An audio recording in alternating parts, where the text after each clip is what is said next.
Welcome back to Making Records with Eric Valentine. That's me. Hello, everybody. It's been a bit of a hiatus there. I apologize for that. Schedule went a bit crazy in the fall, and it was very difficult for me to keep up with everything.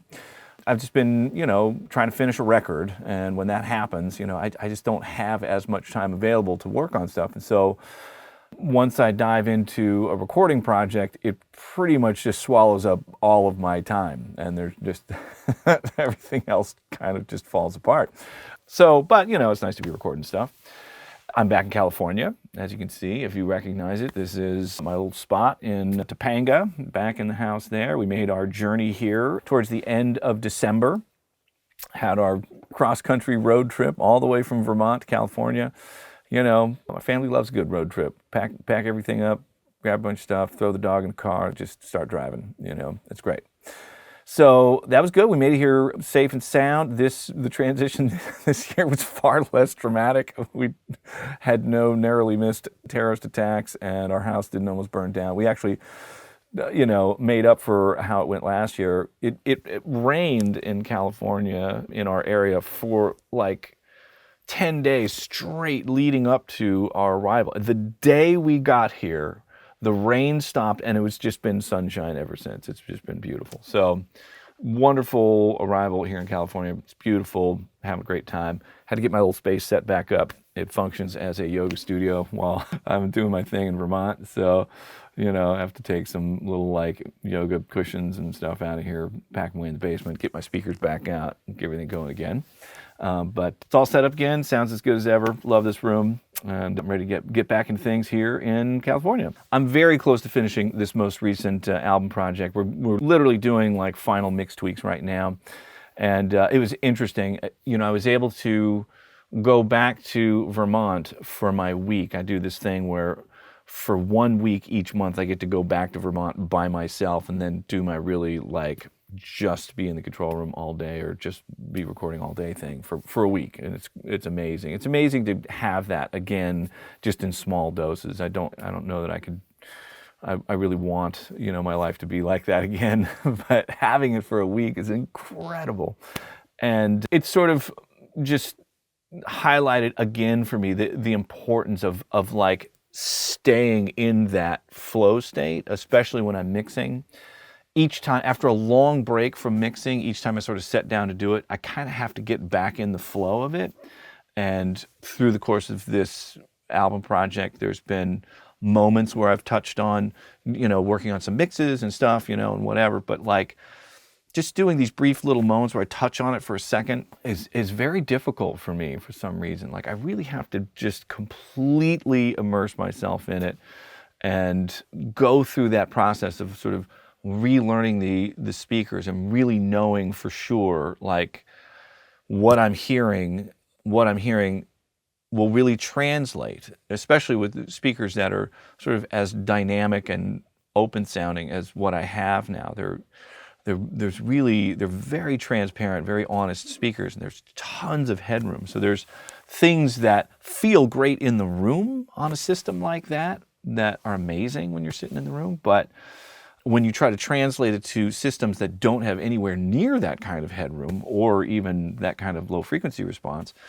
it can not work, So it's been interesting learning that, figuring out what really works on those. And so there's always a learning curve. No matter how great your speakers are, how accurate they are, whatever, you always there's always a learning curve when mixing, at least for me. So it was great to be able to do that again. It got to a place where it's man, as soon as I turn something up, I just know I need to do this, I need to do that. Okay, here we go. It's a great feeling to have that sort of sense of internal compass and confidence in what you're doing. And it was also interesting because I feel like my mixing has been evolving in two directions sort of simultaneously. I've been cultivating more skills in the box world of just trying to do some stuff entirely in the box. The tools have just been improving at light speed in that realm, but still enjoying mixing with a hybrid setup and utilizing more analog tools, and I'm starting to get a better sense of like when it works to apply what.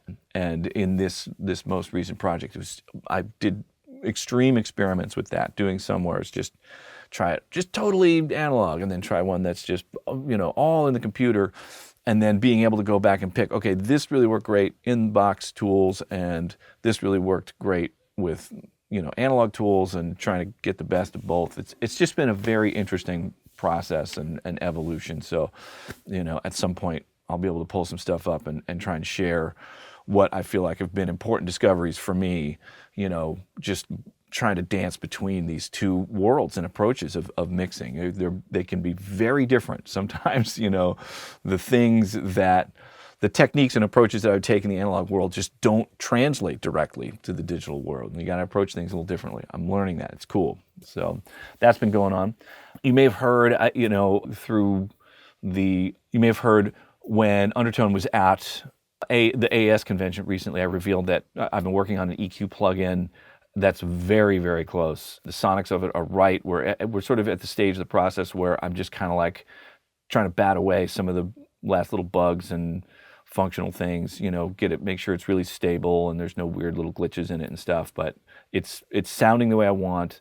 I think it's really cool. I'm very happy where things ended up with this, and I'm excited to share it with everybody. So that should be available in the next, you know, few weeks or something. So excited about that. Been working hard on that one. So I want to get caught up on questions and comments. You know, just haven't had time to do that for a while. There's a nice little collection that I've accumulated. Thank you, as always, for giving your thoughts and asking questions and trying to pull more information out of what's going on here. I'm always happy to answer them when there's time to do it. So we'll dive into some of that. Here we go. Starting with a question from, looks like the name is David Key. And this is all stuff off of the website comments, the Audionaut website stuff. And this is on a video, the Most from the Most video. So David Key was asking, hey, it's incredible how much Tape Machine affects the sound. Do you think if you used the Arturia J37 before everything else, printed the tape, then compressed and EQ'd stuff, would you get a more analog sound?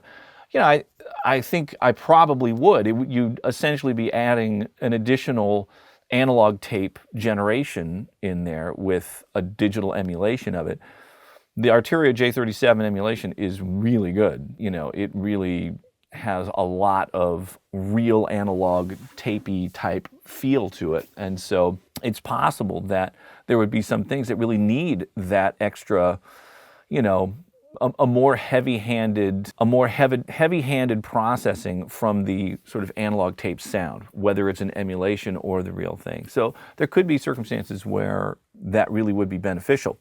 You know, when I was trying to compare the two, I was really trying to do, this is going to be the version where I don't use any plug-in emulations or use as little of that as possible, try and eliminate it, and really use the actual hardware versions so we can try and compare the two. So, but, you know, I'm finding more and more, as I was just talking about, as I'm mixing, you know, using combinations of both can be great. You know, sometimes the digital emulations do things that the real thing doesn't. And at the end of the day, I don't care what I use. I just want it to feel incredible when it comes out of the speakers. That's all I care about. So don't care how I get there. Good question. Okay, so now next question is from Todd Collins, and this is also from Most from the Most, jam number 2. Okay, so here it is. Todd Collins, Most from the Most, jam number 2. Okay.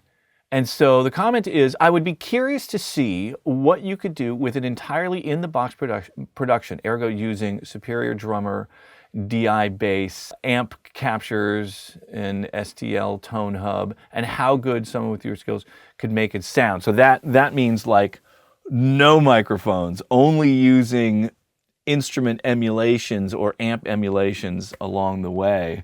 You know, I guess at a certain point we're going to start having, yeah, maybe this DI bass thing is an emulate, you know, like a sampled instrument of a bass guitar, but, you know, eventually we'll probably have guitar sample, you know, instruments. I mean, I know they already do, but I don't know that they could come close to playing the parts that I'd like to play. So, but, you know, that's the next step in this challenge, is trying to see where you can get without really coming out of the computer at all. I guess the guitar part is that would be particularly challenging, but people do that all the time in other genres of music. We're mostly, what I mostly do is rock music, which is human beings playing instruments. So it would be an interesting challenge. I'm game for it. I'll start trying to think of the right context to do that in, but I know that's a place where a lot of people in, particularly with the drums. Not everybody has the luxury of a good sounding drum room, a drummer, a drum set, all those things. Drums are, pretty essential for a lot of rock music stuff. And that seems to be easier to do a sample-based instrument for than something like rock guitar. So that's probably the big one to go after, and I'm happy to try and do it. Okay, moving on here. Good question. Okay, so this is a question from Sam Belay, and this is also from Most from the Most. Okay, so he's wanting to nerd a little more on details. When compressing vocals using an 1176 type compressor first and the Unfairchild second, would you go slowest attack, fastest release on the 1176 and time constant 1 on your Unfairchild? Your answer was really helpful. The way I pair those up generally is slowest attack on the 1176, fastest. That has always been my favorite setting on my particular 1176s for vocals. There's something about the slow attack that keeps the vocal sounding right in your face. It pulls it forward more with the compression instead of feeling like it's been sort of like sucked away. And then just, time constant 1 on the Unfairchild or any Fairchild is just a great vocal setting. So those two add up in a really wonderful way. And I like the way JFET compressors handle a lot of big dynamic swings. That compressor design technology is really great for that. And so the 1176 is great for that. I have this old Decca compressor I've talked about. I probably talked about it in the Third Eye Blind episode. It is also a JFET compressor. It's great for that. The ADR compressors, I recently acquired a cool iteration of the ADR compressors, the F700, for a specific reason. I'll get into the details with that. But I discovered that is also a wonderful vocal compressor, really incredible.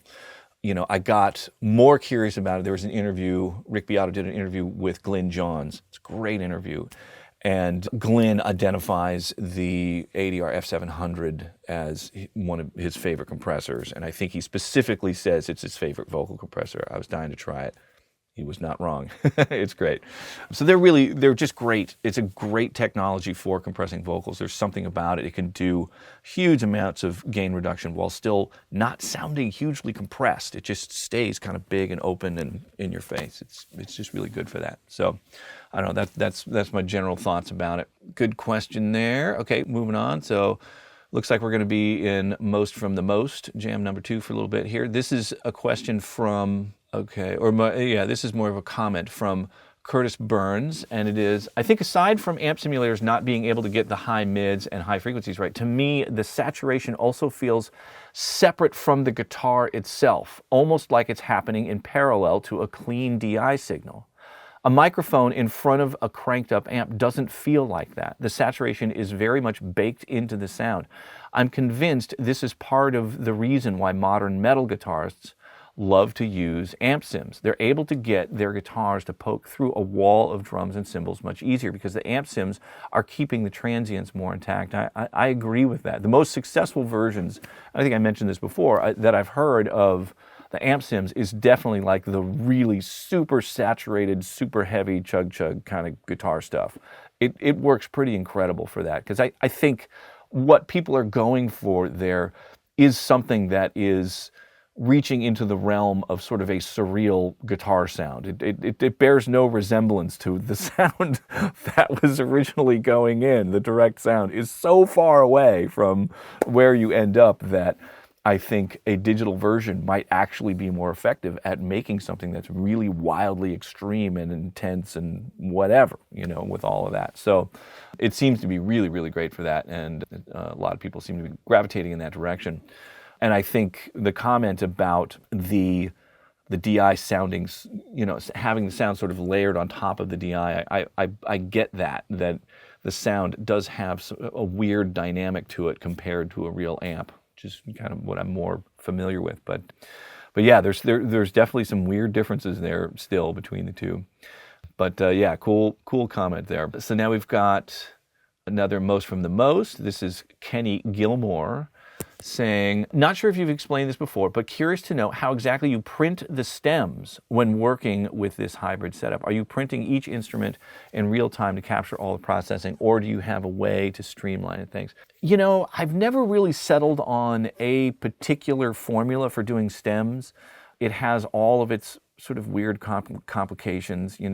Some of the mixes that I do use extremely heavy-handed bus compression on the music bus. Basically all of the drums, bass, guitars, all of the instruments, basically everything but vocals go through some crazy heavy-handed compression. And when you start soloing things individually, they don't sound anything like what they sound like when they're part of the blend.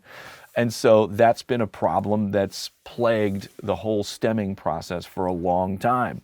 Some people have come up with ways to sidechain it, so the compression stays the same, even if you mute, or solo a particular element in the mix. You got to be using a compressor that sidechains properly. Some of the ones I really love don't do that. The Unfairchild being one.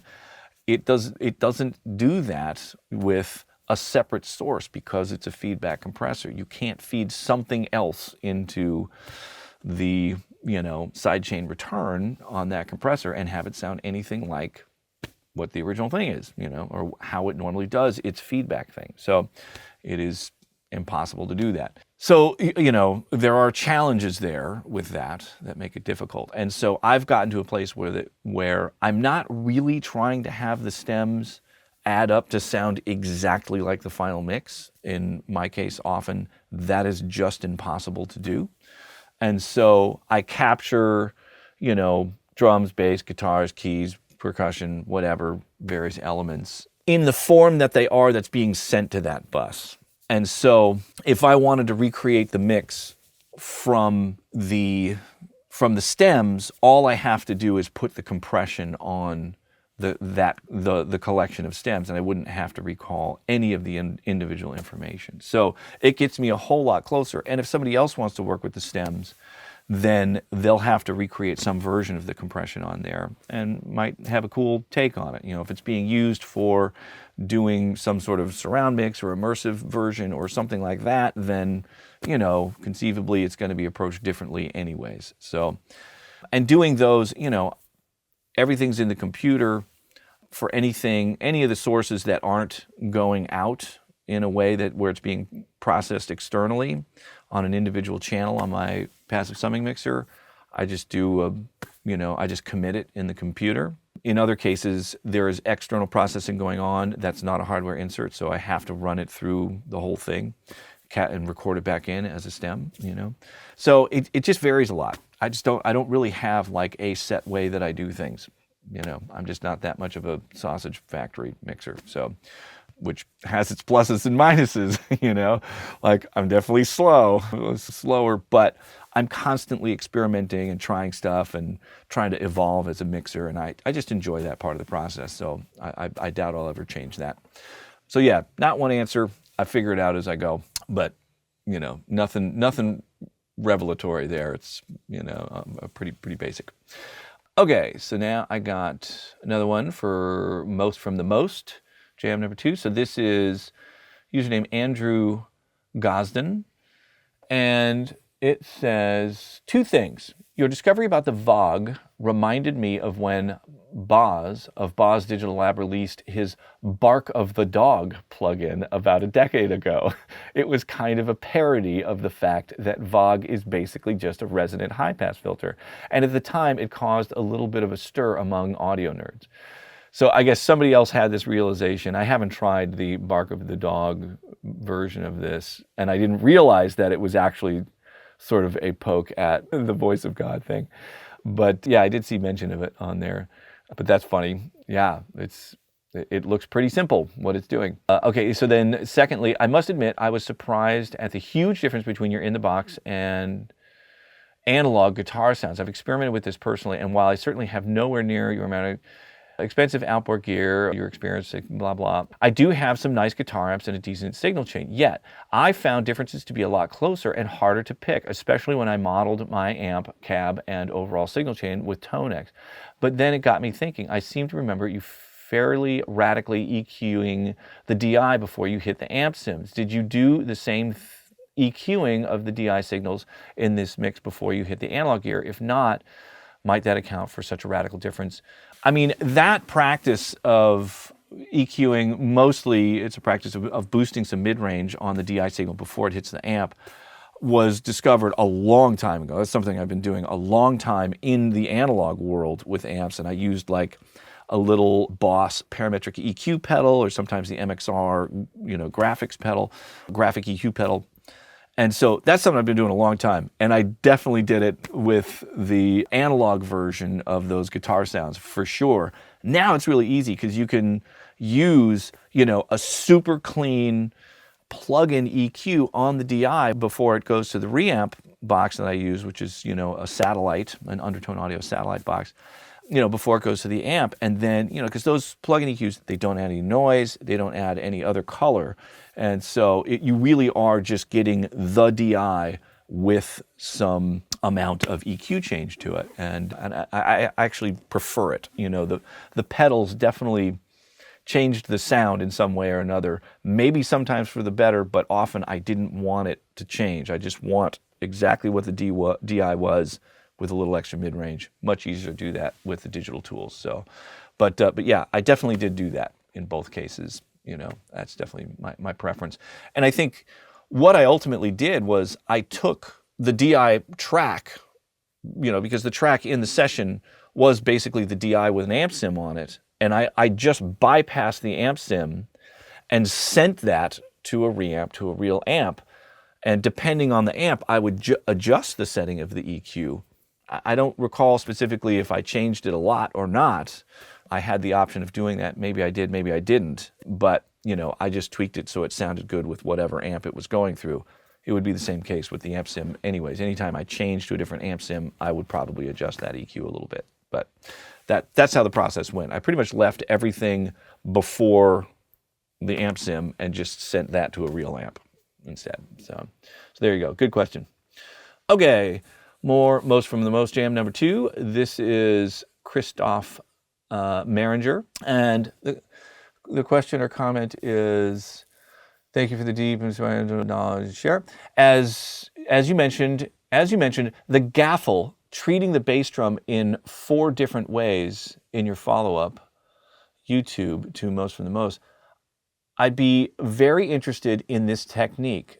Is already a video out there to this topic, or if not, could you possibly imagine to create one in the future? Okay, yeah, so there is a video that I used for this the first time I shared this, and I think I talk about it in more detail in this other video, so I'm just going to let you know what it is so you can go and check it out.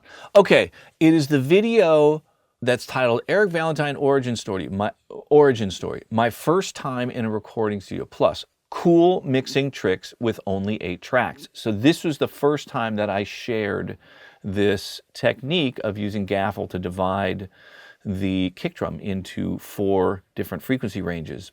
And I believe I talk about it in more detail in that video. So if you want to check it out, that's a good place to start. And I'll look at it again. If it's not getting covered up, I'm still using it at times. I still am finding places to pull this up. So I will probably, I can revisit it and go into more detail about it. But that's where to find another round of it. To find another round of it. Okay, moving on. So then I've got, and this is still Most from the Most, jam number 2. This is username Joel Lagrasse. And the question is, what are the speakers inside your Marshall cabinet? I suspect Celestion G12T75s by the look of the cabinet, but wanted to confirm with you. I love the sound of the guitars, especially your main guitar sound as gone through in the video. Also, what is your version model of the Ampeg Jet? I've been looking for one secondhand, and there are a few models, the J12T, the J12R, the J12D. I'm a huge fan, blah, blah. Okay, the speakers in my Marshall cab, the one that I have is the 1960 reissue one, and so the speakers are the reissue vintage 30s in that cab, Celestion vintage 30s. Maybe that's the same thing as a G12T75. I don't think so. Let me see. Okay, yeah, no, that's something different. But yeah, it's the vintage 30. Yeah, it just says Celestion vintage 30 12-inch 60-watt replacement guitar amp speaker, 16 ohm. Yeah, I usually get 16 ohm versions of the speakers because they're more flexible to configure if you want to have different impedances. So yeah, so that's what that is. Okay, so then the Ampeg Jet. Let me look that up. I chased it down. So I believe the one that I have, I'm not right in front of it, so I can't actually look at the panel, but it is the Ampeg model J12T, and then it says Jet 2 on the panel. It has 2 jacks on it, guitar and accordion, and then the controls are volume, tone, speed, intensity for the tremolo, and then reverb. So this amp has both tremolo and reverb. And I bought them new, like in the mid-90s, and I've had them ever since. I have 2 of them. For some reason, I bought 2 of them. They're not super expensive amps. They were very affordable. And I had some thing where I was trying to do them in stereo or something. So I got 2 of them. But that's what to look for. Ampeg J12T, Jet 2, and it should have 5 knobs on it for setting, gain, tone, speed, intensity, dimension, which is the reverb. So there you go. That's what I'm using. Okay, so now, most from the most, jam number 2. This is a question from Mark Hawley.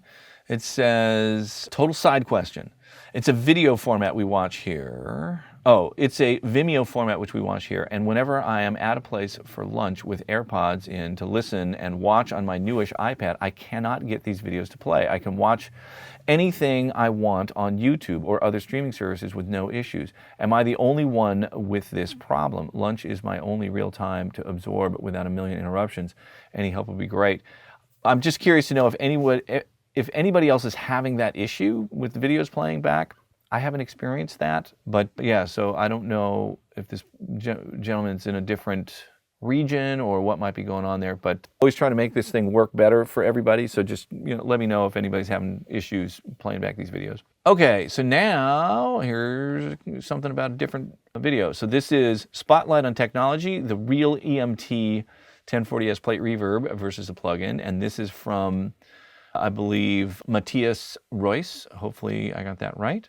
And the comment is, I would love for you to try the lustrous plates from Liquid Sonics. I haven't tested that one, but I mostly use their reverbs and they are great. Yeah, I haven't heard of that one. I'm gladly gonna download it and I'll try it. Always looking for good reverbs.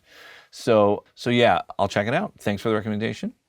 Okay, then we have, this is on Crucify the Dead by Slash. This is a comment from Chris Silwettle. And the comment is, great stuff, but Slash track and we don't get to hear the guitar solo? It's fair enough. I regret that I didn't get that far. This was, a situation where I was really rushing to get that thing together and get it presentable amongst all the other stuff that I had going on at the time. And I just didn't have time to really mix through the whole song when I was sort of rebuilding that mix. I apologize. That was a regrettable mistake. I definitely should have featured the guitar solo. It's fucking Slash. You're absolutely right. So, I won't make that mistake again in the future. Thank you for the comment. Okay, so then this next one is a comment on the video, hardware versus plugins, the analog tape one.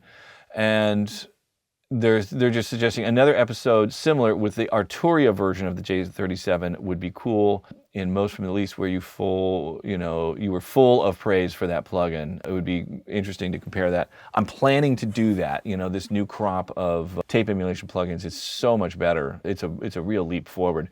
I haven't had the time to get my J37 going again yet. You know, it's just this slow process of sort of digging through all of my stuff at that studio and firing up a tape machine that hasn't been turned on for who knows how many years in this case, you know, probably 4 or 5 years is a bit of a thing. You know, it's like a day of tinkering and trying stuff and potentially replacing capacitors and stuff. So I'm getting there. When I have that thing going again, I would love to do another AB with that, because the Arturia plugin it's a great plugin, super analog-y and awesome sounding. It just brings a lot of that sort of analog character.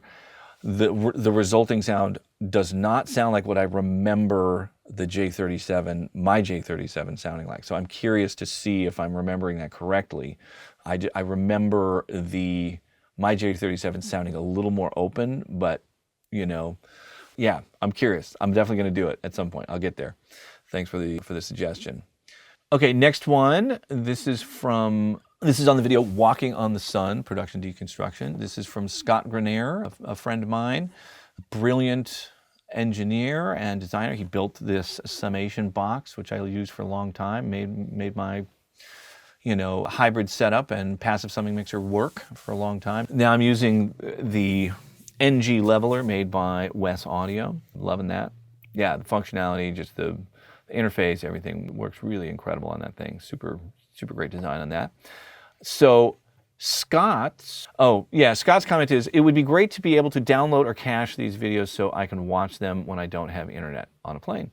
You know, I'll look into it, because I'm guessing for Vimeo they might have a feature for that, a way to cache the videos that's sort of built into, you know, their thing for embedding video. So I'm gonna look into that. When I asked before, I gotta know without downloading it. Unfortunately, I can't do that, but maybe there's a way to cache it. I'll look at that again. I want to make this as easy and convenient to use as possible. So always looking for feedback. Thank you, Scott. All right, another one on Walking on the Sun. This is from Lori Hakinen. I hope I got that right. And it says, okay, at what point in the production did you discover and decide to use the Tornado's drum loop? Was it before the drums were recorded, or was it something you discover it during the mixing phase? I decided to layer in that drum loop after the original drums were recorded. So we recorded the live drum performance, and then I ended up looping it because I felt like it just served the song better. So we recorded, you know, a couple different patterns, and then I had, you know, these transition drum fills that I used. And I think maybe he was just playing through the song, and I ended up just finding good bars and looping those instead of letting the performance play. That one just seemed like it really worked better when it was really metronomic, you know, so like it just, the rhythm section just becomes like this cool sounding metronome, and it lets everything else sort of bounce around it. And so after recording the drums and listening to what we got from the live drum kit, I wanted to try and add more nostalgia to the sound, make this thing just sound older and grittier and crunchier. And so that Tornado's drum loop was on, I believe it was on a cassette tape that Greg Camp brought in. I remember sampling it off of a cassette tape. And so it was just like a cassette tape recording of some old records. And, you know, I had no idea who the band was or what the song was called or whatever. It was just on this collection of old surf stuff on this cassette tape with no names on anything. I was like, man, what an incredible sound. And so, you know, I plopped it on top of there. But it was after recording the drums. And, you know, I think if my drum recording sounded enough like an old surf recording, then great, good to go. But I just wanted to push it further in that direction. And that loop, man, it delivers. It delivers so much gritty, cool, old sound. So, yeah, it worked out cool that way. Good question. All right, so now more Walking on the Sun stuff. So this is another from Sam Belay. So he says, 2 questions. You mentioned you used a mono drum kit mic. To me, all the other mics you used for the drums are quite standard, but I don't really get where this mono drum mic comes from and why it's useful. When I try to use one combined with stereo overhead, it narrows the stereo image, and I'm not sure what to look for by using it. Any help would be welcome. Okay, so I'll answer this part. I got in the habit of using a mono drum mic partially because of the width of the overhead mics, that often those actually sounded a little bit too spread out and the drums didn't sound focused enough. And so, depending on the context of the mix, but a lot of times I want the drums to sound a little bit more center focused than, let's say, guitars that are hard panned all the way out. I want to be able to hear a definition and a distinct difference in the stereo placement of those things. Like if everything in your mix is super wide sounding, then they all kind of sound like they're coming from the same place, and it's harder to pull them apart when you're listening. And so the mono drum mic can be a great way to do that without having to actually pan in the left and right overhead mics. So that in the past has been, an important part of of applying that, is to bringing in a little more center focus to the drum kit without having to lean entirely on close mics. So it gives you a punchy center focus, but it still has the more sort of natural quality of an overhead mic. So then the other thing is that when it's placed right and it adds up with everything else in the right way, it can add some really cool body to the snare drum. It can be really great for that. So those are really the two things that I'm looking for from that microphone. I've talked about this before, but I don't generally put it directly in front of the drum kit. I always move it off to the side a little bit so it's kind of equidistant between the rack tom and the floor tom, if it's a 4-piece setup, pointing at the snare drum. Often I get the drummer to push their ride cymbal off to the right more, so the cymbals are sort of spread out around it. It's nice if you have a ribbon mic, a Fig 8 mic, because then listening out to the sides gets canceled out more. It picks up less of those cymbals over there and gets a nice balanced picture of just like a natural sound of the drum kit that you can blend in to add more focus and more body to the snare. That's been the benefit for me. So hopefully that has it make more sense for you. Okay, so then the second part here, towards the end, you mentioned that the organ plays its part an octave higher so that it gets out of the way of the vocal. Is that a fairly common move? I never really thought of that, to be honest. Thanks again for the videos. I don't know that there's really any real sort of tried and true convention that's being applied there, other than my overall practice of trying to have the elements in a song, in the arrangement of a song, play in their own registers. So I don't have a bunch of things that are playing or singing notes right in the same range, because it removes one of the great tools that we have for getting separation in the presentation of a song and being able to hear all the parts clearly. So in that instance, that instrument, the farfise, it plays by itself, in the solo section. There's no vocals to compete with. And so when it plays that octave pattern, there's really nothing for it to compete with. And when it comes back in the end and now there's vocals singing, let's move it up and get it so it's not going to be competing in the same range of notes as the vocals. And so in that case, it makes it so it's easier to hear clearly, but it also will potentially add some excitement because it's in a higher register. It moves up in register and potentially feels more exciting at the end of the song as things are kind of wrapping up. So there was a couple considerations there. And, when the idea emerged of like, hey, this thing plays a solo, let's have it return at the end for the sort of grand finale of the song. Let's have everybody back on stage for the finish of the song and have everybody play together to finish this thing off. We'll move it up, make it sound more exciting, and get it out of the way of the vocal. So that was the thinking in the time. Good questions there. Okay, so another Walking on the Sun. Okay, this is from Kyle Ritchie, I believe.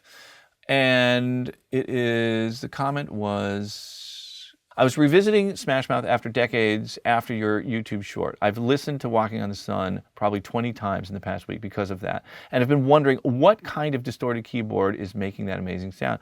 My mind was blown today when I randomly opened Audionaut Institute to find this video. Definitely getting a fuzz face now. I may have missed it, but can you confirm whether the older germanium version was used or was a 90s era transistor one? I guess to avoid confusion. My understanding is that germanium is a type of transistor, and so a modern one is potentially using a silicone transistor, but a transistor in both cases, just different types of material to make the transistor. Let's see, an edit. Okay, he edited this and said, a friend said the blue ones are transistor-based and the red germanium. The YouTube video shows blue, so that'll be the one. So yeah, just to clarify, we're talking about transistors here in every case, but mine is the blue Dallas Arbiter style one, and it was the one that I owned and used and was used on that recording was, a 70s era one, the Dallas Arbiter made one. And so I actually don't know for sure if that one has the germanium style or a silicone-based transistor or what kind of transistor was used in that. But that's what to look for if you want the exact same thing that was used on that song. Mid-70s era Dallas Arbiter fuzz face, blue in color. That's what it was. All right. Okay, more Walking on the Sun. This is user Joan Pyron, something like that. Okay, so as a teenager, this album was my gateway to punk rock. Walking on the Sun was always the song I skipped. That's awesome. Shortly after, I began to dig deeper into punk music and culture. But for me, this album remains one of the best sounding ever. The tone and punch of the drums, and especially the warm, raspy guitars, I guess it was the Mose Wright and some ribbon microphone. It would be great to know more details about the less pop-oriented songs on this album. Anyway, a great episode. Yeah, I would love to dig into some of the other stuff because, as you point out, Walking on the Sun was really sort of an aside to the real point of that record, which is like a ska punk record. And I think we did a really cool version of that genre of music at that time on the rest of the record. And, I think we got some cool sounds to represent that genre. So I would be happy and love to do another one. If anybody has suggestions about songs to do from the first Smash Mouth record other than Walking on the Sun, I'm happy to do it. All right, moving on here. So more Walking on the Sun. This is user Adrian Stern. Okay, you probably mentioned this in another episode. Is the kick snare U87 microphone set to Fig 8? In order to capture the kick and snare wires, or is the snare part of the sound just bleeding into the mic set at cardioid? Thanks so much for everything I used. So your second guess is the one. It's always worked best for me in cardioid, and the microphone is pointed directly at the batter kick drum head. They're floating around under the snare drum. And trying to get the snare drum out of that microphone has been more of the challenge, and getting more of the cool attackiness of the kick drum in there. And sometimes I'll gate it to do that, or use a ducker on snare drum hits, depending on the part, whatever. And then sometimes a little bit of that bottom snare drum adds a nice, bottom snare sound to the snare drum if you need that. But yeah, definitely, has been cardioid, batter side, pointing at the kick drum head. There you go. Okay, so now this is another comment on the in the box versus out of the box episode that I did quite a long time ago. And they're just asking that I update the Google Doc file that I put in the description, which is a link to the spreadsheet that I use to calculate a balanced passive attenuator. And so I updated the link in the description. So it's updated in the description on the Audionaut Institute video. And then I actually just emailed it to Christopher, I believe. Yeah. Or yeah, the email says Jason on it. And so I just emailed it to that viewer so they can have it handy. But yeah, if you're interested in seeing it, it's very, very easy to do. You can just type in resistor values and it will spit out how much attenuation you get and what the input impedance input impedance and output impedance of the pad will be. Very, very useful tool if you're trying to calculate that stuff. It makes it very quick and easy. Okay, more Walking on the Sun. This is from Danny Barrios. Always appreciate how much detail you go into. Curious about the M2 used on the record. Did you do a percussion mod to the M2 since they originally don't have it? Also, do you remember the model of Leslie that paired with the M2? So he's asking about the Hammond M2 organ that's used on the song. I did not do a percussion mod on it. It was totally stock. And I apologize, I don't remember, the model of the Leslie that was used. It was not a particularly desirable one. It was a Leslie that I ended up buying from, a church somewhere, and it was a newer model Leslie that was all solid state, and so it was considerably less cool sounding when you ran it by itself. It was useful if you were putting like vocals or something that wasn't an organ through it, because it was a little cleaner sounding. You get that cool rotary effect and a kind of clean version of it. But I set it up. I put in 1/4-inch connectors so you could bypass the internal solid state power amps and plug another amp directly into the speakers on that thing. And that's how I would run it.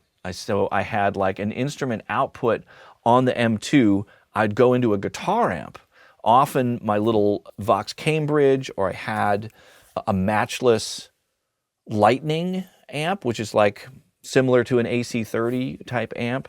And I would use either of those two amps to run signal into the speakers themselves and drive it a little bit with those amps. And it was a cool combination, man. I always got good results from that. And using various different guitar amps was a cool way to get some different personality when you were starting to drive it a little more, which in my opinion always sounds great. Organ going through a Leslie, when you start to drive it a bit, it sounds incredible. Listen to Deep Purple. That's an amazing version of that sound. Okay, so then we have more Walking on Sun stuff. This is from Pablo Phi. It says, could you please share how you positioned the mics on the drum, as in distance, and where the Coles mono was placed? Many thanks. So I just talked about the Coles mic being sort of equidistant between the tom, the rack tom and the floor tom, and not too far away, probably maybe only 3 or 4 feet from the snare drum, something like that. I typically put my overheads closer together. In this case, it would have been my AKG C12As I was using. So kind of just up over the drummer, close together, facing out, more XY style. The snare drum mic, I just sneak in sort of between the hi-hat and the rack tom. That's usually the best spot to get in there. And sometimes I'll play with the angle a little bit. Like if you come up over the snare drum more, you'll get more of just the sound of the top head and less of the rasp of the bottom. And it's kind of a deeper sound. You get more of the fundamental of the snare. If you sort of back it off and go to the rim more and more on the side, then you get more of the bottom side of the snare, and you'll get more of the overtones of the snare drum. So, I'll kind of play with that a little bit. I'm trying to remember if there were tom mics on this. There probably were tom mics at this time. And so I often used Beyer M201s. Those were, a favorite of mine at the time for miking up toms, the tops of the toms. And then often I would use a mic underneath the floor tom to get some extra low, resonance out of the floor tom. That would be if I had one of my Neumann 47 FETs available, that underneath floor tom, incredible, huge, punchy low end from that. Kick drum, there was what we talked about, the U87 on the batter side of the kick drum. The resonant side of the kick drum would be a U47 FET. It could also be Sony C500. I was using that at times back then. Sometimes I do the combination of an ATM25 and the 47 FET, blend those together to get a kick drum sound. That was popular around that time. I definitely used that combination on the Third Eye Blind record. And those are up close, like if I was doing both of those mics, the ATM25, if there's a hole in the resonant head, that would actually be pointing in the hole, get a lot of detail and attack, and then the 47 FET would be on the resonant head to get a less clicky attack on it and just more of the boom of the kick drum. Blend those together. If there was a hi-hat mic, Yeah, at the time I was still trying to use more like hi-fi condenser mics for cymbals, and so I would often use this on the hi-hats. So it's probably that, or if I wanted to do something more sort of, darker and vintage sounding, I'd use a ribbon mic, either a Coles 4038 or an RCA BK5, and I just put it over the hi-hat and have it so the hi-hat functions as a baffle. So this, basically the hi-hat is sitting in between the snare drum and the microphone. So the hi-hat sort of physically blocks the sound of the snare drum getting into the hi-hat mic. And then there were definitely room mics at that time, and for much time after that. I have a pair of U87s that have always been really great as room mics, and those, I typically would put out in the room and face them away from the drums, so it's a very diffused sound that I can blend in with the drums. This was all recorded at HOS, Punk and Shit Studios, and so that was a large room, big sound room. And I actually had it sort of sectioned off a little bit.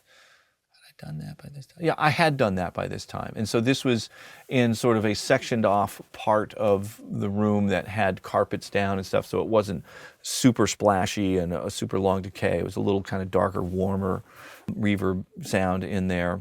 And I had these sort of, temporary panels that were hung up to sort of, make a smaller sort of ambient space inside this really large warehouse. So yeah, so the mics were probably maybe just like 10, 15 feet away, pointed away from the drums up in the corners to get a very diffused room sound. So that was really it for the overall thing. Mostly the drums would really have to try and fit on, maybe 8, 10 tracks. This was all recorded on one 24 track. I had to do drums, bass, all the guitar overdubs, keyboards, vocals, background vocals, everything on 24 tracks, So I didn't it wasn't as, indulgent with the number of tracks for the drums, but yeah, no more than 10 tracks for the drums. Okay, moving on. So, more Walking on the Sun stuff. This is Joel Stevens. How'd you do the tape delay throw for the end of the song?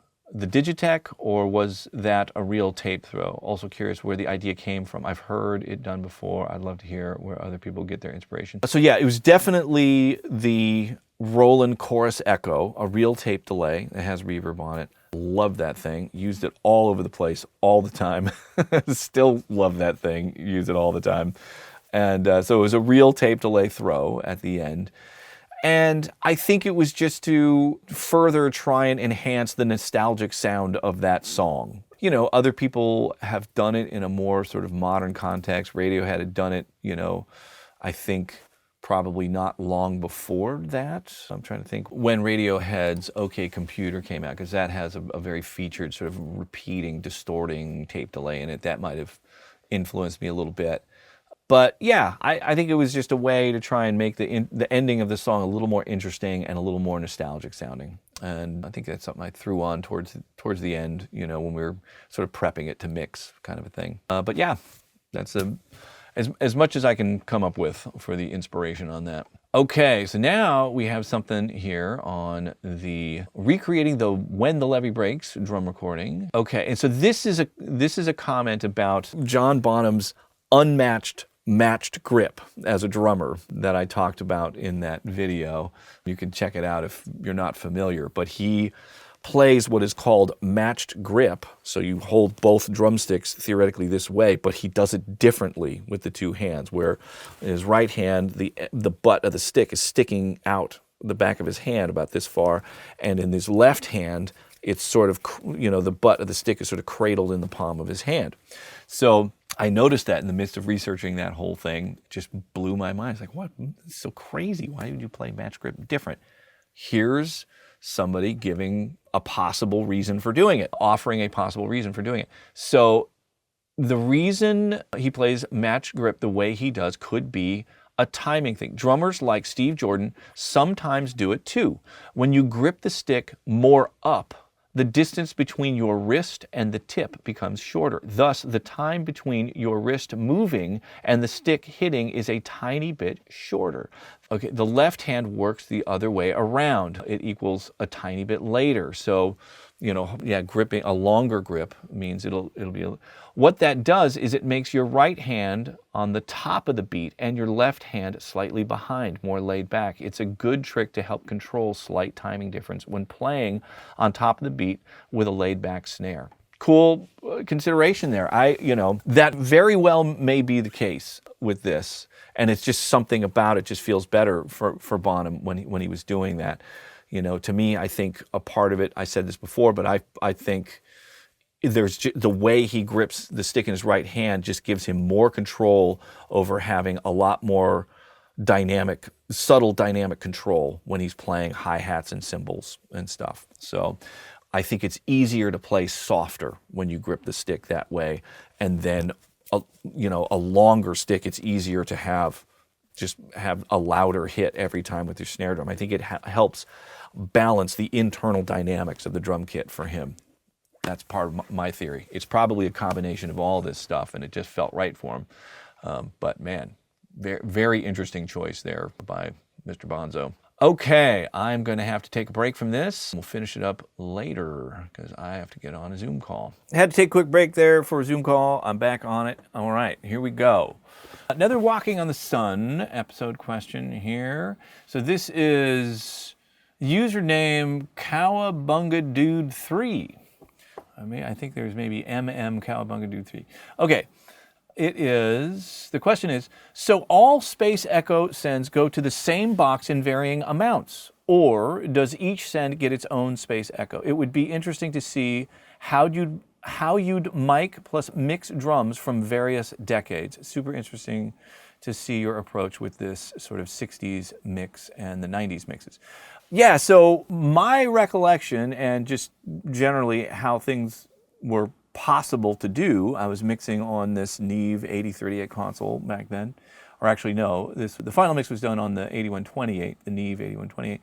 But either way, I had one chorus echo, and it was patched to a send on the console and had a return on a particular fader, and so I had a setting on there I was using on the vocal, and I sent other things to it as well. So it was one delay and spring reverb setting that things were being sent to in varying amounts. So the first version that you suggested was the way it was done. And for the second part here, interesting, those different styles of, those different approaches to recording and mixing over the various decades is one of the things that is incredibly interesting to me.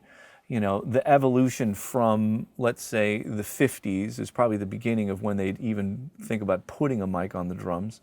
Most of the time it was just sort of picked up in the room before that. And, into the 60s and 70s got more complex, more miking, more isolation. In the 80s, and you start to incorporate, drum machines and other things. Like, it's been such a cool evolution over time, and there are definitely certain techniques and sounds like the introduction of digital reverb, nonlinear reverb in the 80s that appear at certain times that had such a huge influence on particular decades of production and sound and the different styles that are indicative of those various decades.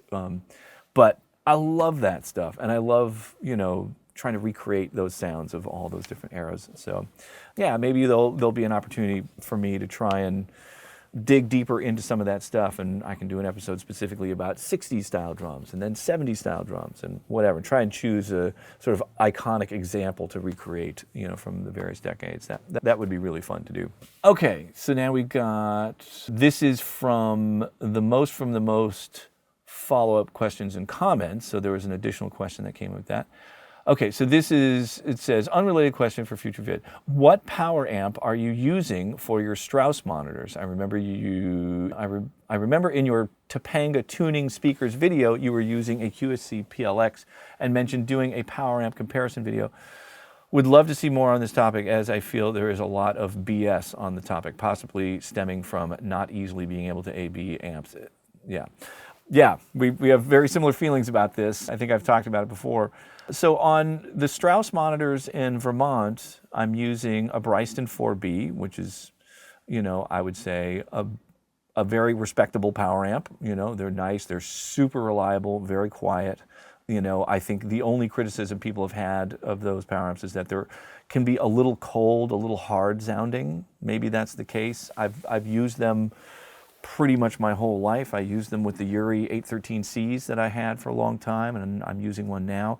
I use a single Bryston 4B, and so the left channel powers the left speaker, right channel powers the right speaker, so I'm not mono blocking up two of them. I found with the 813s, even with that speaker, that had two 15-inch speakers in it and then this concentric horn, that when I monoblocked them, it was too easy to blow up my speakers. It was way too much power, and I'm fearful of the same thing. So there are times I can tell, you know, if I really turn things up in my control room in Vermont, you know, the little green LEDs on the front of the Bryston start to blink red a little bit. It'll start to clip a little bit, and then I know to turn it down. But I would rather have that than potentially blow the cones across the room, which would be very doable if I blocked a couple 4Bs.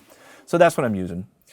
And yeah, you know, comparing power amps is very difficult.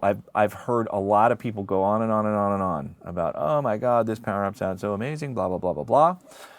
But those listening tests are never done in a way that I feel is particularly meaningful. To really hear those kinds of differences, you would have to, you know, be able to switch instantaneously between one and another with, you know, source material that's looping, because once you get to a certain level of power amp, and I would say, with no disrespect to designers of power amps, that they are a relatively easy circuit to design and have them be, you know, pretty much just clean and pretty loud and whatever, you know, and the math and the physics involved is pretty straightforward as far as, you know, what you have to put into it, how much heat you need to dissipate in order to have a certain amount of power. You know, the heat dissipation tends to be the sort of the largest limitation on things. You can just keep adding, you know, transistors, power transistors, to increase the power output of the amplifier as long as you can dissipate the heat.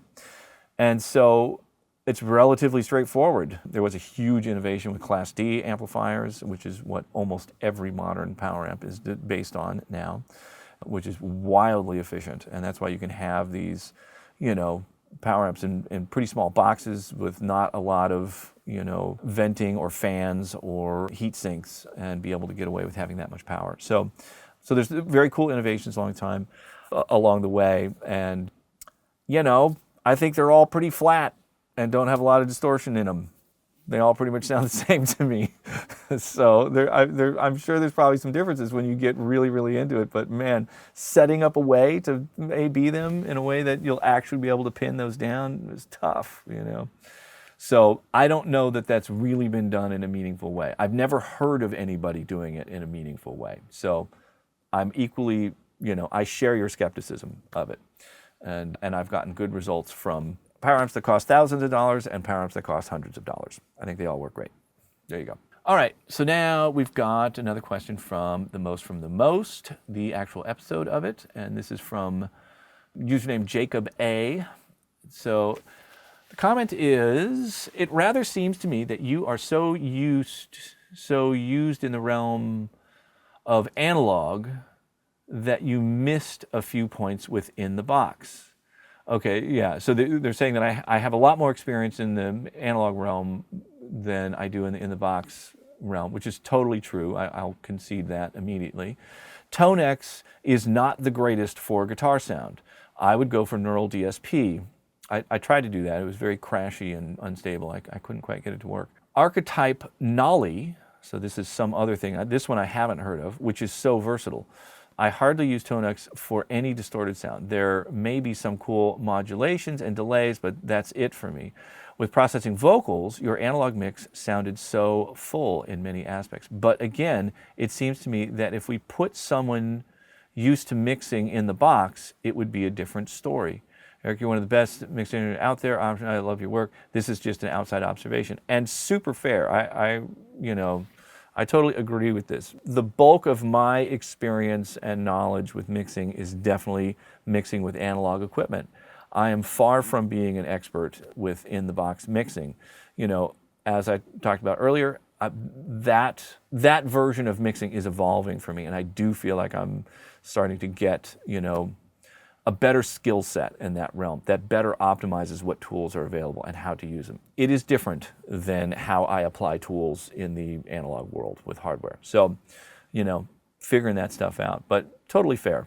I think when I talked about this before, the trade-off is, if we're trying to compare the mix platforms, having the same person mix with analog hardware versus in the box tools, I think is a better comparison of the tools themselves. If you have somebody that's very experienced mixing on hardware and then a whole other person that's very experienced mixing in the box, you're really comparing mixers probably more so than the tools that are being used. Different kind of comparison. I don't know, maybe there's something meaningful about that in comparing the tools as well, but I'm doing the best I can to try and be good at both and have it be a fair comparison. But your point is well taken. Okay, so now we've got a comment here going all the way back to the recreating the When the Levee Breaks drum sound. And this is a comment probably associated with the weird comb filtering and stuff. And the question is very simple. It just says, what if he recorded with the mics out of phase? And so I think, and this is username Josh Rago. It's a good question. My feeling is that there's a lot about the two microphones that is very different, which ultimately means are different in phasing. Just the voicing of each of those mics is wildly different, and they were just in different positions around the drum kit, and being in different places in the room relative to maybe some walls or staircases or whatever that caused those two mics to sound very, very different. And so there's definitely a lot about those mics that has very different phase characteristics. Now, when you say out of phase, it becomes a somewhat vague reference in this context because I think the literal meaning of being out of phase would mean 180 degrees out of phase one way or the other. And in this case, it would be impossible to have that because the two signals are so different to begin with, there's no way to have them completely in or out of phase. So they're going to be in varying degrees out of phase one way or the other. And my guess is, like, if I put it on now and listen to it, and I reverse the phase of one of the sides, the two sides would be more out of phase than what you hear when you're just listening to it, as it normally plays back. And so I think the way they are, the microphones are selected to be more in phase, or as in phase as those two signals can be. And so flipping one of them out of phase might make it a little more out of phase, but it's not as clear as just being in or out, And the comb filtering that we're hearing, Max is there having some doggy dreams. The comb filtering that we're hearing doesn't feel like that kind of a phase difference. It's a very, very minute timing difference that's going on there. And after everything we went through on that, I think everybody has sort of narrowed it down and is agreeing that this was a tape machine azimuth alignment issue. I feel very confident that that's ultimately what caused that, and I intend to prove it with a second round of trying to get that drum sound. And I've been trying to gather up some stuff, to try and get even closer in another round of it. I'm excited to tackle that again. Okay, but it's a good question, good opportunity to sort of talk about phase and what that means and how it might relate to that. All right. Okay, so now we have a question about the All-American Rejects episode, the Gives You Hell All-American Rejects episode. This is from Brandon Ulier, and the comment is, hey, not sure why, but, let's see. Okay, yeah, so this is a comment that this viewer has discovered that a couple of the videos have been uploaded more than once to the website. I checked, and I believe he's correct about this. I believe the All-American Rejects video is up there twice. And so just want to let people know, like, if you purchased the Gives You Hell video, and if you purchased the Gives You Hell video and you go back to it and it's saying that you didn't buy it, it's because There's another one up there that is probably the one that you purchased. I'm going to try and figure out the easiest way to resolve this. I'm going to have to figure out which of the two have the most purchases and then figure out how to make sure nobody loses access to this thing. But there you go. I thought I'd just make people aware of that. You know, yeah, I must have messed that up somewhere along the way. Okay, moving on here. So this one is a comment on the episode Hardware versus Plugins, the EQ one. So this is where I was comparing the Soundtoys CQ version of the Siemens W295 equalizer. And so this is from user Ben Williams. And so the comment is, my pet hate is having loads of plugins on each track and find value in things like compressors that add saturation, for example. However, I am then limited to wanting 1176 style saturation, but being reduced to fast attack release times. I then find myself, by the time I have found a plugin or combination of that work, the sound I had in my head is gone, and the mixing process becomes a drag with you having a great understanding of how key artifacts like EQ, compression, and saturation affect a source. Would there be value of Pro Q4, Pro C2, Saturn 2, or actually all in one plugin, being able to push a high shelf into a tube style saturation or push you perfectly times compressed tone into transformer of your choosing, all in one GUI? Love to hear your thoughts. Okay, so I think I can distill this down a little bit. So I think the comment is that when you're trying to shape a sound, and it's going to be a combination of EQ, compression, and saturation, and you're pulling up different plugins, trying different combinations of stuff, that it gets so complicated and sort of time-consuming having a million different plugins in there and trying all this stuff that you kind of lose track of what you're trying to get to in the first place. And would it make more sense to just have one plugin that has EQ, compression, and harmonic distortion all built into one thing? So you just pull this thing up, make your EQ choices, do some compression, and then figure out some cool harmonic color. Just do it all with one thing. I think that could be very useful. I'm gonna suggest something because this is a new plugin. I don't have a lot of experience with it myself, but I certainly know the person who developed it because I worked with them on the Unfairchild plugin. So this is, I'm sorry, I'm not recording a screen capture here, so you're just gonna have to take my word for it. So this is a new plugin from Mixland, Jesse Ray, and it's called Viralia, and it is exactly what you're talking about. It's EQ, compression, and color all in one plugin. And he does a really cool demonstration with it where he takes a track and he processes every track. He does the whole mix with just this plugin, and it's really pretty fucking impressive. So those tools are out there. As I mentioned at the beginning of this, I am close to the end of developing an EQ plugin. There are aspects of what you're describing that are being incorporated in this, and so I don't want to say too much about it before it comes out. But I think there's a really cool combination of features in this EQ that's put some of this stuff together. So I think there are some cool options out there, and I think you're right that it would be easier to have it all in one place. If there was really a plugin where the EQ, the compressor, and the harmonic distortion all really did your sort of preferred version in one place, that would be incredible, and maybe this Viralia thing will do that for you. It's probably worth checking out. So there you go, a little impromptu plug for Mixland. I just sort of thought of that in the moment, but and again, I haven't really tried it a bunch myself, so this is not me saying what it is or isn't, but it is certainly what you're describing, so it's probably worth checking out. All right, so the next one is on the RTM tape formula comparison, part 1. And so this is from username Spiros TS.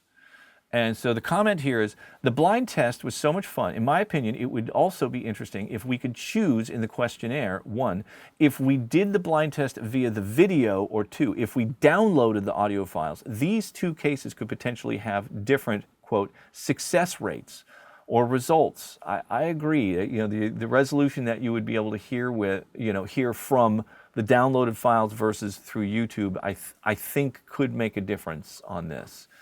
So yeah, if I do something like this in the future and there's a questionnaire, I probably will add that. I think that's a good idea. Okay, I did it both ways. First by listening to the audio files and then via the video. And for me, it was harder to identify these small differences via the video. or it could be that my ears got tired. In the end, although I did have a preference between the two formulas, it was so close that if I redo the blind test next week, my preference could be different. Great episode, blah, blah, blah. Cool suggestion. I'll definitely try and incorporate that in the future. Okay, moving on. So now this is another one. I think we're going to be in the tape formula land for a little bit here. So this is from Matthew Brabender. Quick question about the converter reference level. I understand the Orion can operate at plus 24 dB, but you mentioned using a minus 18 dB reference level in Pro Tools when sending signal out to tape. What's the reason for choosing minus 18 instead of minus 24?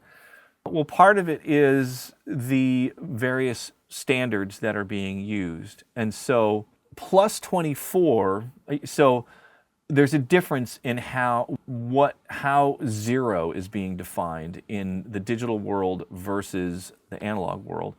And so this plus 24 is based on the professional level standard, where plus 4 is what you get when your VU meter is showing 0, which is really fucking confusing. And so in the computer, I have it calibrated so minus 18 equals 0 VU in the analog world, which is actually plus 4.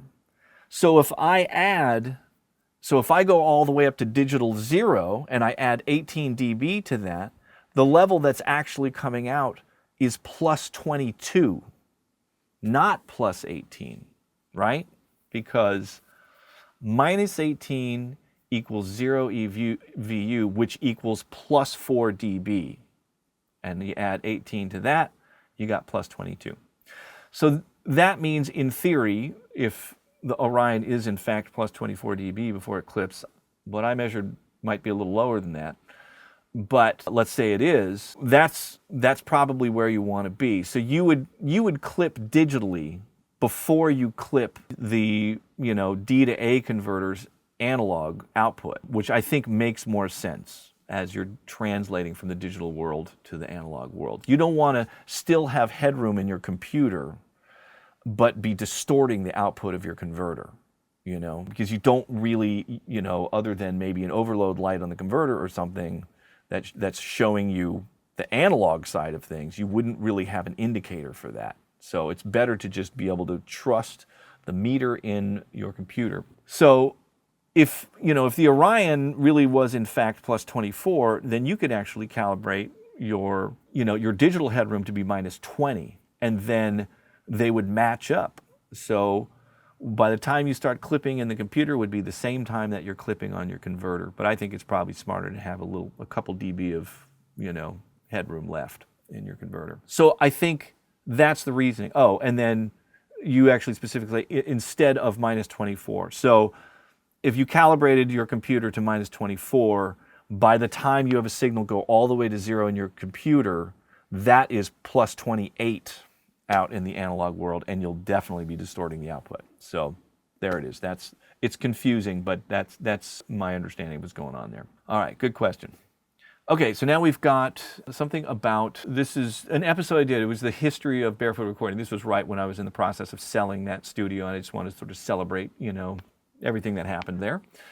And in there it says, this is from Danny Gibney, and they say, would it be possible for you to explain how you built the diffuser in the live room of Barefoot? You mentioned it was the most cost-effective way of building a diffuser, and I think it could be useful for engineers to know this strategy. I'll try and dig up the documentation for that. It's probably kicking around somewhere. I'll have it someplace. And so what this was is an RPG-style diffuser that was arranged vertically only. And so I was using off-the-shelf, 2x4s, 2x6s, various stuff like that, with, I think it was masonite board in between, to get very, very close to the RPG pattern without having to cut any wood or anything. You just, tack these things onto a back panel and stack them up, and you basically got yourself an RPG diffuser. Very cost effective. I'll see if I can find it. The concept's very straightforward. You just, you're using off the shelf stuff and matching up you know, the relative distances, or the relative depths, you know, to match the RPG pattern. So that was the approach. And I thought it worked great. You know, I placed drums in front of those things, and you got that effect of, you know, getting a very clear stereo image on the drum set, because you're not getting this hard reflection off the back wall that can blur that stuff, you know. But I'll see if I can dig it up. If I find that, I'll put it on my to-do list, and I'll plop it in the Nerd Zone on the Audio Institute. There's a blog there, and I can put some links in there, and you can download info about it. All right. Okay, so now this is more RTM tape formula stuff. This is from username Alex Miller. So the comment is, at one point you mentioned not being able to get enough output level to send to the tape machine and showed the VU meters sitting quite low. Would you be able to show how the VU meters look when you're happy with the level hitting the tape? Yeah, I think the way it ended up in that, I showed it when they're too low, and then I showed an example when I was really mashing the level through there. But, you know, for a very long time, I've been printing stuff to a tape machine calibrated +6 over 185. That was always what I used for a very long time. And, you know, for drums, I would tend to not really go past the red, you know, that the red really kind of meant red. And you'd really start to hear it, you know, you'd hear the drums really starting to smooth out, you know, the transients and stuff like that. Obviously, I've talked a lot about how that can be very beneficial, but that's really what you would see on a master tape of mine. You would see them peaking around 1, maybe if there's a big drum fill, then it gets up into the red a little bit, but, you know, mostly hovering around 0 and 1, something like that. So that's how I did it for a long time. Okay, so now we've got a comment about the barefoot recording drum booth sound. The question is, where is the snare speaker mic set up? Right against the shell? And this is from Jonathan Anderson, and you're exactly right. So the little snare speaker, I set it up so the mic cable that I soldered onto the leads of the speaker gets cable tied to a couple of the mounting holes and creates a little loop.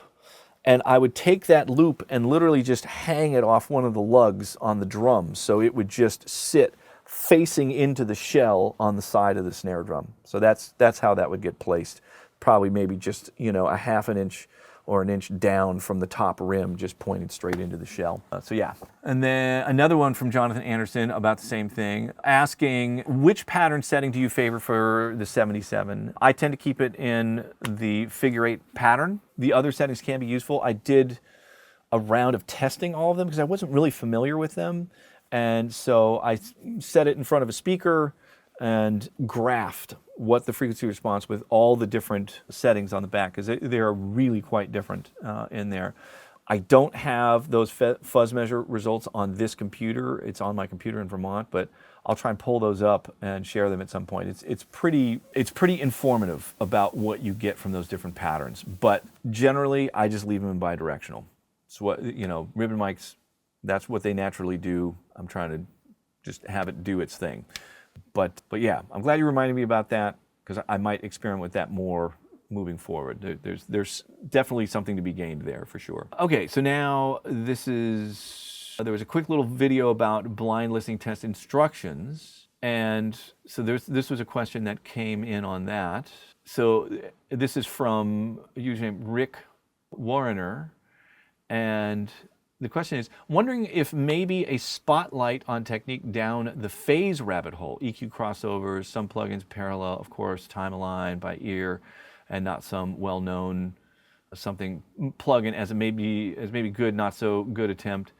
All the different things that stack up to cause problems. Yeah, I love this idea. I've definitely thought about it, and so it's on my list. I know I did want to deep dive into fades. I've done different stuff, man. Phase is such a huge deal, and I'd love to get into it and try and, you know, share what I think is important to understand about phasing, and then give examples of where I think it's really important to recognize its effects on things. You know, the important places where I'm always really paying attention to phase. So great idea, putting it on the list for sure. We'll do that. Okay, so now we're into some YouTube stuff. Okay, so we've got a comment from Dave Stanley, 357. Okay, something extremely confusing. If tape machines should be hit harder, does this not mean that preamps should also be hit harder going into match what was happening in the day? As we are all recording conservative levels into digital these days, aren't we all running our pre's way quieter than one would have going direct into tape? I.e., wouldn't the reverse also be true? We should record into pre's hotter and use line amps to drop the level 5 to 10 dB for comfortable digital level going in. How do you think about that? This is a good comment, and you know, I didn't think about this specifically in this process, but man, this is very intuitive, and you're absolutely right. You know, the computer environment is so unforgiving of transients, and absolutely for sure that when I'm recording stuff into the computer where all the preamp gains have to be set is at definitely 5 to 10 dB lower than where I would get to set them going onto a tape machine.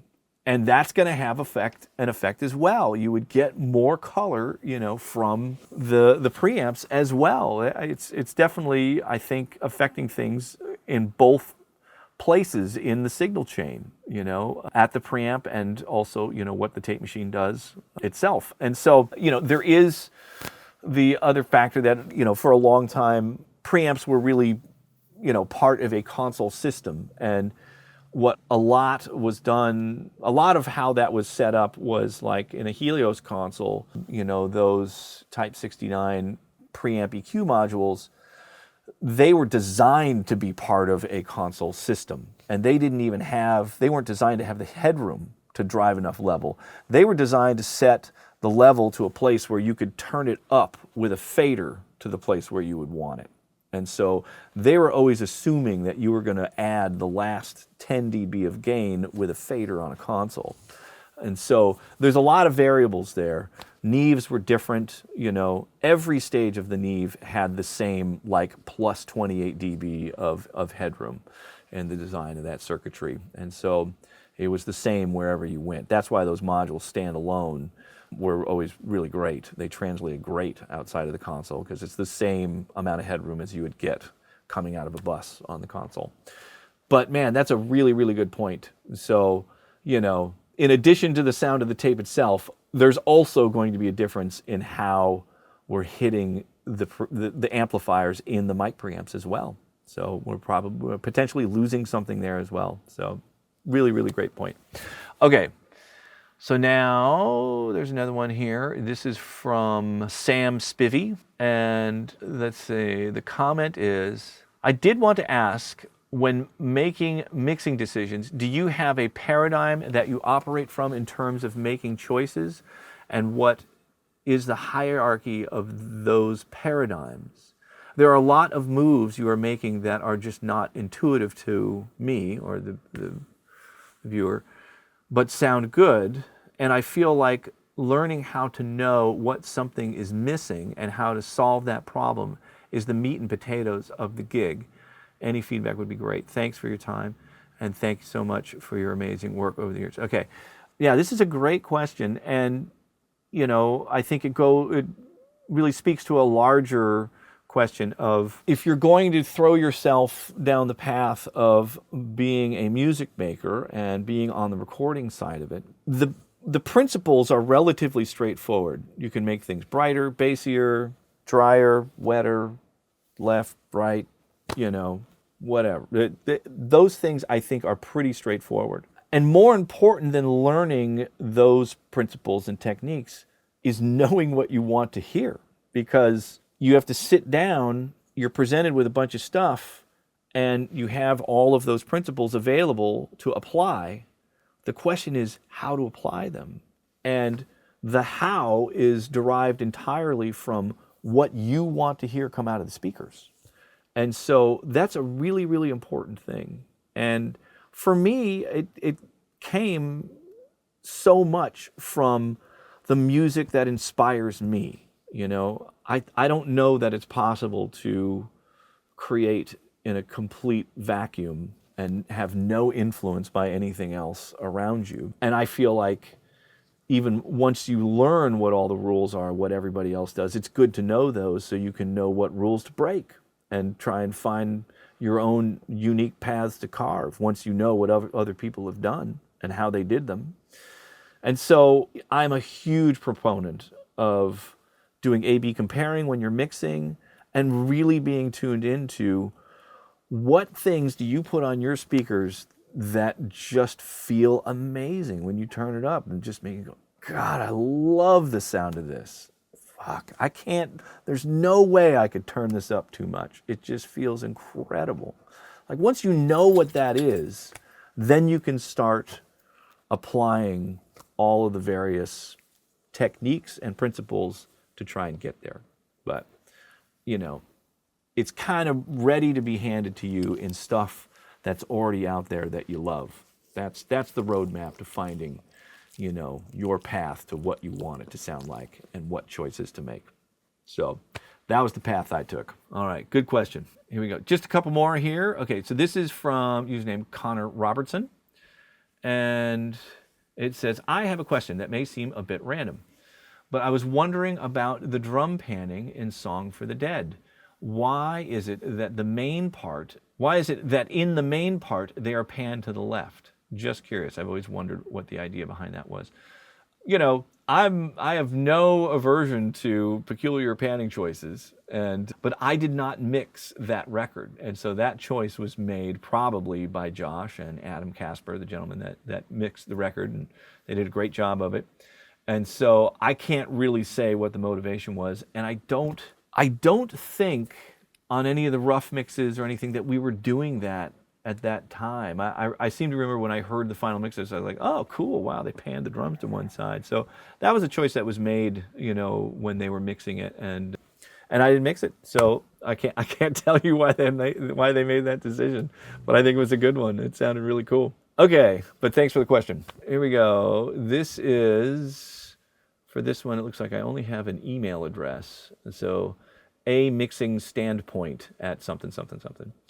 And so the comment is, I just want to say thank you so much for meeting up with Greg Camp and giving us a walkthrough of the deconstruction process for Walking on the Sun. It really means a lot, and hearing that demo for the first time was mind-blowing. I just had a question about that song. The tour drummer, Mitch Marine, for the Astronaut tour, said in an interview that all the tracks on the first record were done by Kevin Coleman, except for Walking on the Sun, which was played by Michael Urbano. Is it possible he's mistaken for a different song off that record? Thank you so much again, a mixing standpoint. Okay, Mitch is a great guy. It was awesome to have him get involved in the project. He is confusing two different records with this comment. So somewhere it got confused. So I don't know if it was with him or somebody that told him or how that happened. But Kevin Coleman played all of the drums on the first record for sure. And he played most of the drums on the second record, Astro Lounge, except for two songs. The song Then the Morning Comes and All Star. Those two songs were recorded after the fact. We had recorded a whole record, turned it into the record company. They said, we don't hear a first single. We had to go back and very, very quickly record more songs to try and get a first single. Those two songs were All Star and Then the Morning Comes, which ended up becoming the first and second singles off of the second record. Time was so short, I needed a ringer to come in and just play the drums right in a single pass kind of thing. That is Michael Urbano for sure. So I had him come and do those sessions. It was, I think, the right decision to get done what we needed to do at the time. It was not a great decision from our relationship with Kevin Coleman. Sadly, he was really unhappy about that. I feel terrible about it. Those are the kinds of really, really tough decisions that you have to make when you're hired to be a producer. It sucks. I don't like having to do that at times.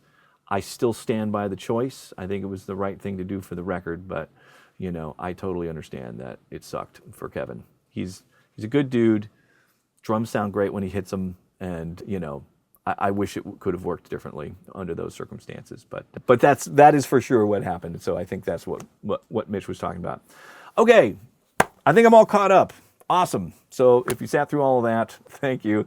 And thank you, as always, for all the incredibly thoughtful, wonderful comments and questions. Just adds so much more dimension and depth to all this stuff and fills in more details. I'm happy to do it. So I'm going to get into more stuff. I think I'm going to do a liked songs really soon, do a follow-up to the tape formula comparison. We'll get into more stuff after that. I think I finally going to be able to get into a flow again here with the videos. All right. Thanks for watching. See you on the next one. Bye.